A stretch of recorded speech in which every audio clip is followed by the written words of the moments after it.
Ce programme est financé par les amis et partenaires du ministère de Joyce Meyer.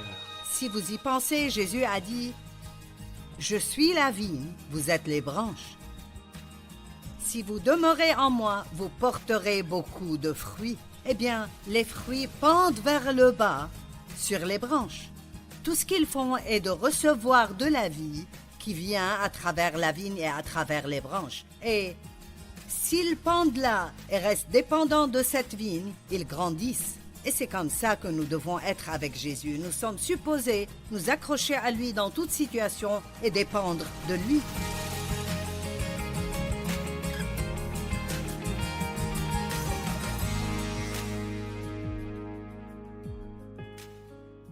Merci de vous être joints à nous sur Vivre pleinement sa vie. Jésus a dit dans Jean 10:10, « Le voleur ne vient que pour dérober, égorger et détruire. Moi je suis venu afin que vous ayez et profitiez de la vie, et cela dans l'abondance, à ras-bord jusqu'à ce qu'elle déborde. » Donc nous prions que chaque jour, écouter la parole de Dieu vous donnera de plus en plus de joie. Eh bien, aujourd'hui, je veux vous parler de quelque chose qui vous rendra si heureux. Je veux vous parler de l'humilité. Probablement l'un des fruits de l'esprit les plus difficiles à développer, mais possiblement l'un des plus importants sur lesquels nous devons travailler avec le Saint-Esprit. L'humilité est le seul antidote de l'orgueil. Nous ne pouvons pas faire disparaître l'orgueil, nous devons laisser Dieu introduire l'humilité dans nos vies. Et il dit « Humiliez-vous donc sous la puissante main de Dieu afin qu'il vous élève au temps convenable. » Mais j'ai souvent dit « Si vous ne vous humiliez pas, alors Dieu devra le faire pour vous. » Ou j'aime ceci, « Si vous apprenez à être corrigé en privé, Dieu essayera toujours de nous corriger. Mais si nous n'écoutons pas, quand il le fait en privé, alors il devra le faire en public, et cela est beaucoup plus douloureux. » L'orgueil est la racine de tout péché. L'orgueil est le péché que Satan a commis quand il a été jeté hors du ciel. Il a dit « J'élèverai mon trône au-dessus du trône de Dieu. » Eh bien, non, tu ne le feras pas. Dieu a le contrôle, il est au-dessus de tout. Il a le droit d'être obéi, il s'attend à ce que nous obéissions. Il s'attend à ce que nous obéissions, et si nous le faisons, les choses iront bien dans nos vies. Cela ne veut pas dire que tout sera parfait.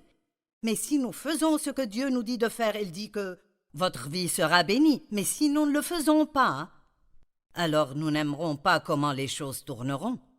Dans Proverbe, il est écrit que l'orgueil vient toujours avant la destruction.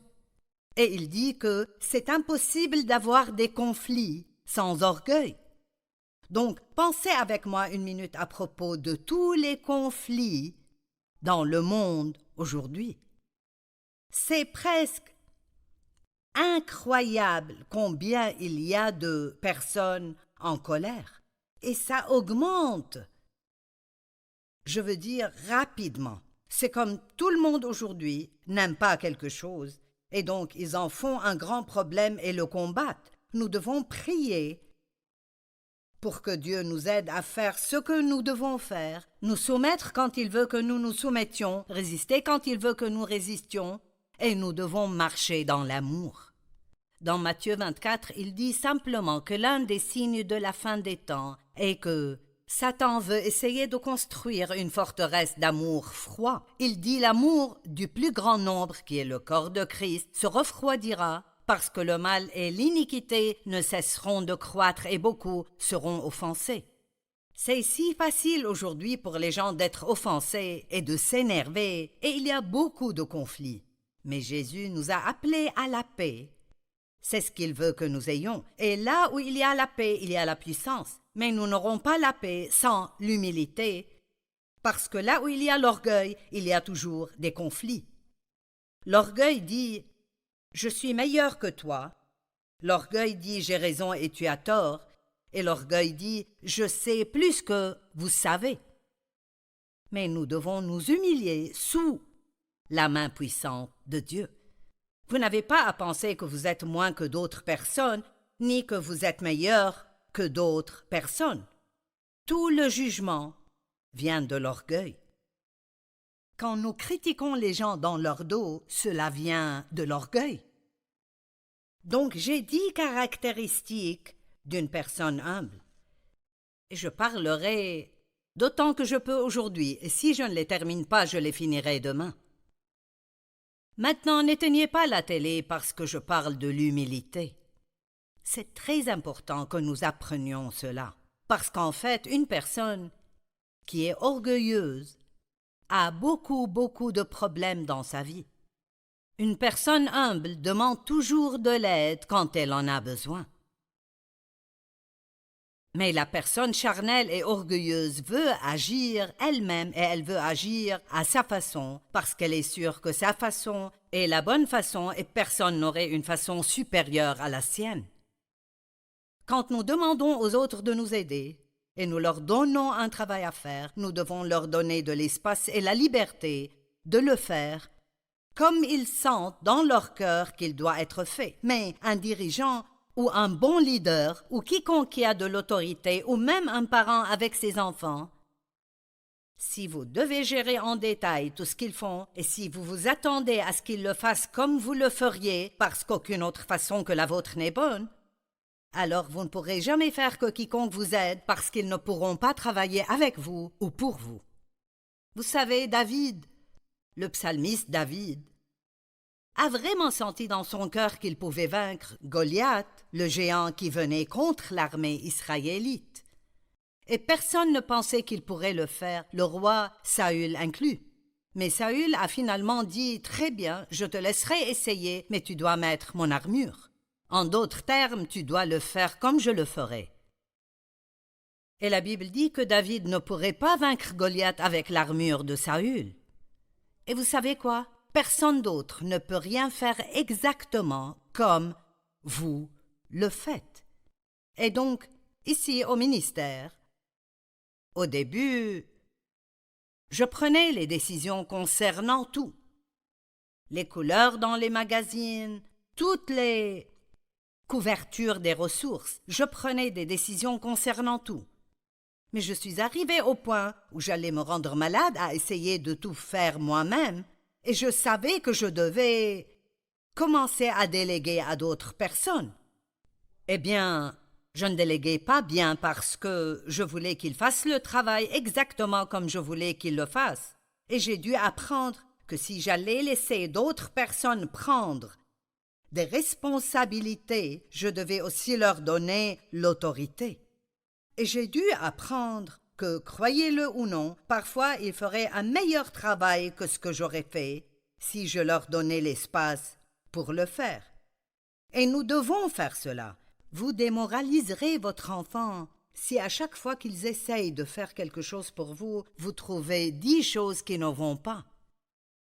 Laissez-les avoir de la responsabilité et laissez-les avoir de l'autorité. Bien sûr, ça doit être adéquat à leur âge.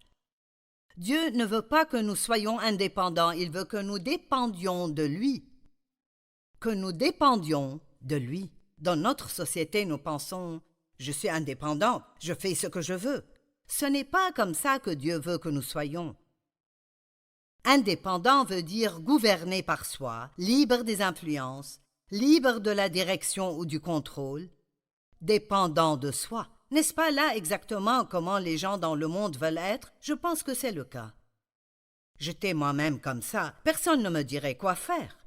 Je me rappelle quand j'étais toujours chez mes parents, maltraitée par mon père, et contrôlée et manipulée. Je me souviens avoir fait ce serment. Quand je sortirai d'ici, personne ne me dira plus jamais quoi faire. Quand j'ai commencé à essayer d'avoir une relation avec Dieu, j'ai découvert que cela ne marcherait pas, parce que Dieu veut que nous puissions tous nous soumettre à l'autorité. D'abord son autorité et ensuite d'autres autorités qu'il place dans notre vie. Ça veut dire indépendant, pas dépendant, pas affilié avec un groupe ou un système plus grand. Parfois vous entendrez quelqu'un dire « ce type n'est pas un gars d'équipe ». Ou cette dame ne travaille pas en équipe. Qu'est-ce que ça veut dire? Ça veut dire qu'ils ne peuvent pas travailler avec les autres parce que leur façon est la seule façon et ils n'entendront pas les pensées ou les idées des autres. Mais le mot dépendant, maintenant cela semblera être bizarre au début. Il veut dire prendre sur. Mais si vous y pensez, Jésus a dit « Je suis la vigne, vous êtes les branches. Si vous demeurez en moi, vous porterez beaucoup de fruits. » Eh bien, les fruits pendent vers le bas, sur les branches. Tout ce qu'ils font est de recevoir de la vie qui vient à travers la vigne et à travers les branches. Et s'ils pendent là et restent dépendants de cette vigne, ils grandissent. Et c'est comme ça que nous devons être avec Jésus. Nous sommes supposés nous accrocher à lui dans toute situation et dépendre de lui. Ça veut dire être totalement dépendant. Ça veut dire faire confiance pour avoir du support. Nous devons dépendre de Dieu pour qu'il nous aide dans toute situation. Une personne qui est humble ne s'approprie pas la gloire qui appartient à Dieu et ne prend pas la gloire qui, en fait, appartient à quelqu'un d'autre. Jean 15, 4 et 5 disent « Demeurez en moi, et je demeurerai en vous. » Comme le sarment ne peut de lui-même porter du fruit s'il ne demeure attaché au cep, ainsi vous ne le pouvez non plus si vous ne demeurez en moi. Je suis le cep, vous êtes les sarments. Celui qui demeure en moi et en qui je demeure porte beaucoup de fruits, car sans moi vous ne pouvez rien faire. Avant de venir ici ce matin pour enregistrer ces enseignements, je priais et j'ai dit « Dieu, j'ai besoin de ton aide aujourd'hui. Maintenant, j'ai fait ceci des milliers de fois auparavant. Mais cela ne veut pas dire que je vais le faire bien aujourd'hui si je n'ai pas Dieu pour m'aider. Et pour obtenir l'aide de Dieu, il faut la lui demander. Même demander l'aide de Dieu montre l'humilité. Dieu, j'ai besoin de ton aide parce que sans toi, je ne peux rien faire. » Et je me suis souvenu de ce que Paul a dit. Le bien n'habite pas en moi, c'est-à-dire dans ma chair. J'ai dit ceci, Dieu, rien de bien ne sortira de moi, sauf si tu m'aides aujourd'hui. Vous savez quoi? Chaque jour, avant de faire quoi que ce soit, je vous encourage de prier. Dieu, j'ai besoin de toi. Sans toi, je ne peux rien faire. J'ai besoin de toi dans toute situation. Nous avons besoin de Dieu et il veut que nous dépendions de lui. Romains 12, 3. N'ayez pas de vous-même une trop haute opinion. N'allez pas au-delà de ce à quoi vous devez prétendre. Ceci est si bon, je dois vous le relire. N'ayez pas de vous-même une trop haute opinion.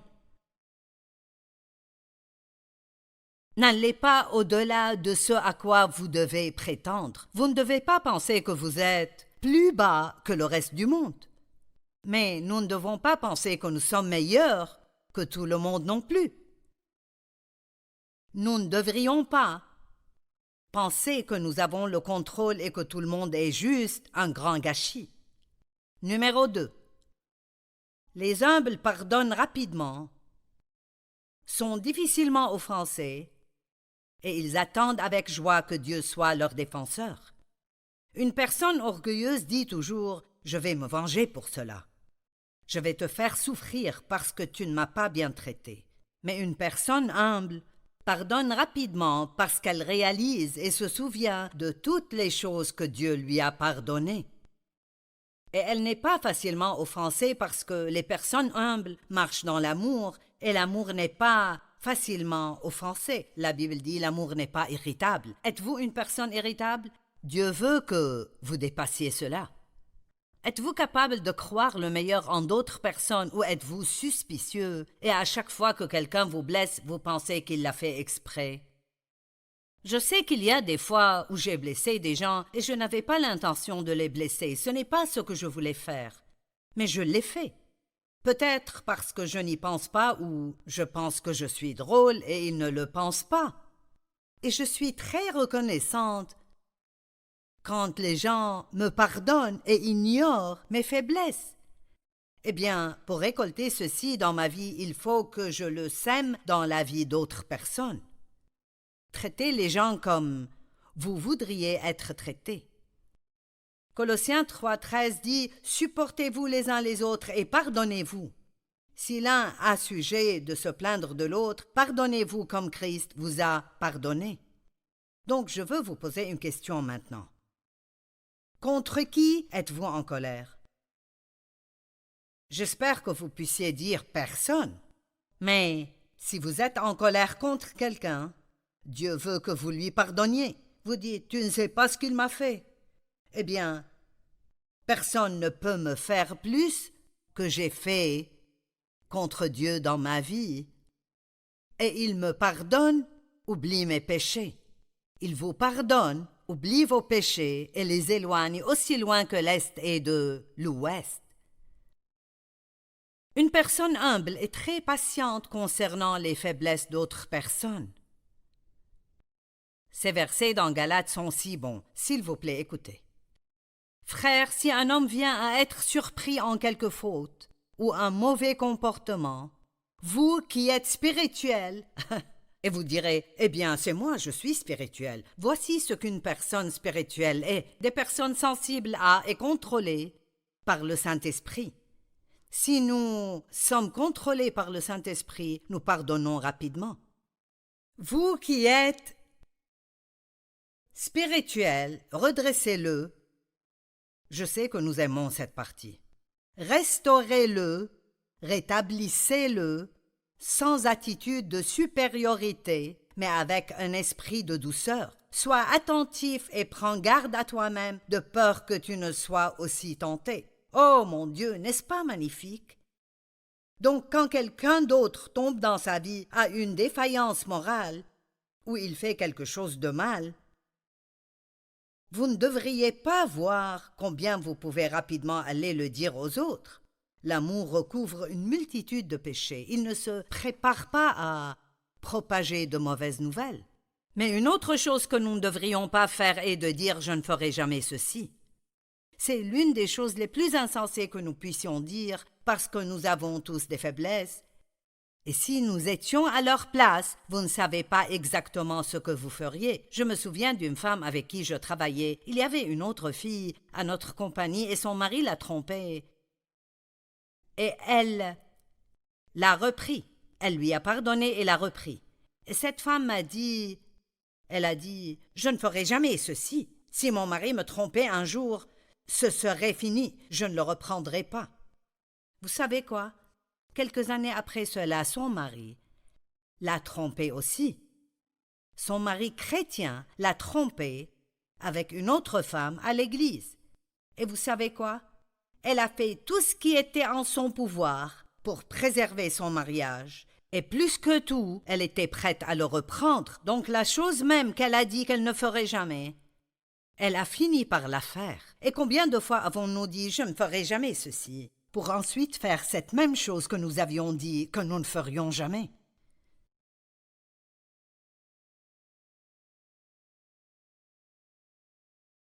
Supporter, endurer et porter les fardeaux et les défaillances morales les uns des autres.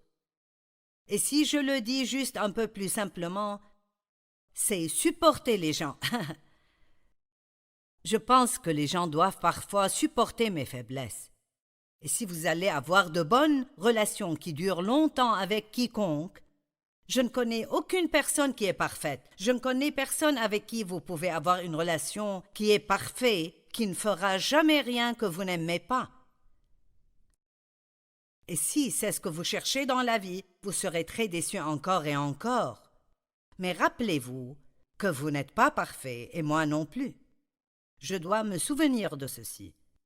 De nouveau, si vous vous rappelez les bonnes choses chez les gens, ça vous aidera, au lieu de juste vous mettre à penser à tout ce qui ne va pas en eux tout le temps.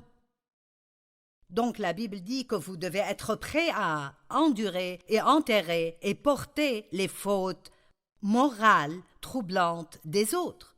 Waouh! Ce n'est pas facile à faire, n'est-ce pas? Mais nous pouvons le faire si nous avons une pensée humble et nous réalisons, Dieu, j'ai fait beaucoup d'erreurs moi-même et les gens doivent me supporter. Seigneur, tu me supportes. Pensez à toutes les années où le Saint-Esprit vous a suivi et a essayé de vous parler et de vous convaincre de vous tourner vers Dieu et ce que vous faisiez était contre la volonté de Dieu, mais il ne vous a pas abandonné.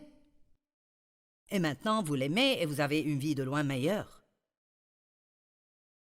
Portez les fardeaux et les défaillances morales les uns des autres, et ainsi vous accomplirez et observerez parfaitement la loi de Christ, ce qui est la loi de l'amour, et vous comblerez le manque dans votre obéissance à cette loi. Si quelqu'un pense être trop important pour porter le fardeau d'un autre, quoiqu'il ne soit supérieur que d'après sa propre estimation, il se trompe, s'illusionne et s'abuse lui-même. Oh oh, je ne suis meilleur que personne, et vous non plus. Numéro 3. La personne qui est humble et conciliatrice et aime la paix. Elle profite d'une vie de paix. Rappelez-vous, nous avons dit au début que c'est impossible d'avoir des conflits sans orgueil. Eh bien, c'est impossible d'avoir la paix sans humilité. Disons juste, quand vous n'êtes pas vraiment d'accord avec quelqu'un et peut-être vous commencez à vous disputer, êtes-vous prêt à toujours être le premier à s'excuser? Essayez-vous rapidement de réparer les choses? Ou est-ce que vous êtes têtu et vous pensez c'est lui qui doit s'excuser parce que il avait tort et j'avais raison? Vous savez, je ne sais pas pour vous, mais pour une raison ou une autre, mon mari ne semble pas penser qu'il doit s'excuser très souvent. Et je suis sûre que beaucoup sont comme ça. Si vous êtes une femme mariée à quelqu'un qui ne vous comprend pas. Mon mari ne veut jamais me blesser, mais parfois il le fait. Et au commencement de notre mariage, j'ai senti que Dieu me demandait d'aller m'excuser auprès de Dave et de réparer les choses. Et je me souviens avoir dit au Seigneur, « Ce n'est pas mon tour, je me suis déjà excusé. » Où trouverez-vous dans la Bible que vous êtes supposé vous excuser si c'est votre tour? En fait, je crois que le premier à s'excuser est celui qui est le plus spirituellement mûr. L'une des raisons pour lesquelles Dave ne voit pas le besoin de s'excuser est qu'il lâche les choses très rapidement alors que je m'accroche aux choses et j'en fais un grand problème. Je m'attendais à ce que Dave me dise combien il était désolé pour quelque chose qu'il ne réalisait même pas qu'il avait fait. Parce que les hommes et les femmes sont juste différents. Peut-être que c'était un jour où j'étais particulièrement susceptible et il ne l'a pas remarqué. Donc ne soyez pas le type de personne qui se met à attendre que quelqu'un d'autre s'excuse. Faites-le rapidement. Allez faire la paix avec les gens rapidement et dites « Écoute, je me moque de qui avait raison ou qui avait tort. Je veux que nous ayons la paix. Je suis désolé, s'il te plaît pardonne-moi. Et soyons bons l'un envers l'autre. » Et jamais personne à qui j'ai dit cela a refusé de me pardonner. C'est très important pour Dieu que nous nous entendions. Philippiens 2, 2-5. Rendez ma joie complète et parfaite, en vivant en harmonie, ayant un même sentiment, un même but, ayant un même amour, complètement unis avec une même âme et une même pensée. Wow! Savez-vous combien c'est difficile pour les gens de s'entendre? Mais Paul a dit « Vous pouvez compléter ma joie ». Et il a écrit ceci inspiré par le Saint-Esprit. « Vous pouvez compléter ma joie en vous entendant ». Je n'aime pas cela. J'ai 4 enfants qui...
Je n'aime pas quand ils ne s'entendent pas. J'ai 12 petits-enfants. Je n'aime pas quand ils ne s'entendent pas. Ça me rend triste quand ils ne s'entendent pas. Nous avons je ne sais pas, 450 employés au ministère. Je n'aime pas quand j'entends dire que les personnes dans les départements ne s'entendent pas. Je veux la paix. Parce que là où il y a la paix, il y a la puissance. Là où il y a la paix, il y a aussi l'onction de Dieu. Et je veux que notre ministère soit puissant. Donc nous travaillons dur pour garder les conflits hors du ministère. Romains 12, 16 dit « Ayez les mêmes sentiments les uns envers les autres. N'aspirez pas à ce qui est élevé, mais laissez-vous attirer par ce qui est humble. Ne soyez point sages à vos propres yeux. » Pensons juste à Jésus, comme nous concluons aujourd'hui. Eh oui, j'ai 7 points de plus à vous donner, et je les ferai tous les 7 demain. Quand Jésus a été accusé, il ne s'est pas défendu. Il a lavé les pieds de ses disciples. Après sa résurrection, après sa mort et sa résurrection, il a préparé à manger pour ses disciples. Il est entré à Jérusalem sur un âne. Je pense que je serais entré sur un cheval blanc. Il faisait les choses si différemment de nous. Nous pouvons apprendre tellement de Jésus. Il a dit « Prenez mon joug sur vous et recevez mes instructions car je suis doux et humble de cœur. »